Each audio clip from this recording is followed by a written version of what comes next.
മംഗലം ഗാന്ധി സ്മാരക യു.പി. സ്കൂളും wizard football അക്കാദമിയും ചേർന്ന് ഫുട്ബോൾ സെലക്ഷൻ ക്യാമ്പ് സംഘടിപ്പിച്ചു.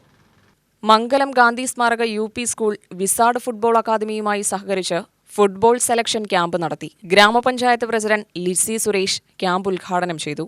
ഞങ്ങൾക്ക് ഫുട്ബോൾ കോച്ചിങ് തരാൻ ആദ്യമായാണ് ഫുട്ബോൾ ഇവിടെ. കാരണം ഇവിടെ വാസ്തവ സാറ് പറഞ്ഞതുപോലെ നമുക്ക് കേരളത്തിൽ ഫുട്ബോളിൻ്റെ ഇനി ഭാവിയിൽ നമ്മൾ അർജൻറ്റീനയും ബ്രസീലും ഒക്കെ നമ്മൾ ആരാധകരായി മാറുന്ന ഒരു കാലഘട്ടത്തിൽ നമ്മുടെ കേരളത്തിൽ നിന്ന് നിങ്ങളുടെയൊക്കെ തലമുറ വലുതായി വരുമ്പോൾ നമ്മുടെ കേരളത്തിലെ കുട്ടികൾ കളിക്കാൻ അവിടെ പോകുമ്പോൾ നമ്മൾക്ക് കേരളത്തിന് അഭിമാനത്തോടു കൂടിയിട്ടുള്ള നല്ലൊരു ടീം, ലോകത്തിന് മാതൃകയായിട്ട് കൊണ്ട് കളിക്കുന്ന ഒരു ടീം ഉണ്ടായി വരാൻ നമ്മൾ ഇന്ന് മുതൽ പ്രവർത്തിക്കുകയാണ്.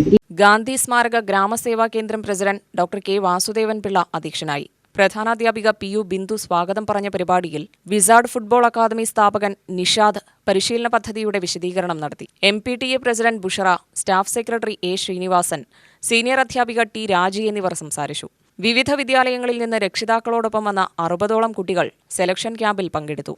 പരിശീലനത്തിന് മുന്നോടിയായി ഗാന്ധി സ്മാരക യു.പി. സ്കൂൾ ടീമും വിസാർഡ് ഫുട്ബോൾ അക്കാദമി ടീമും തമ്മിൽ സൗഹൃദ മത്സരം നടക്കുകയും വിജയികൾക്ക് സമ്മാനം നൽകുകയും ചെയ്തു. വിദ്യാലയത്തിൽ ജൂലൈ മുതൽ ആരംഭിച്ച സൗജന്യ പരിശീലനം തുടർന്നുകൊണ്ടിരിക്കുകയാണ്.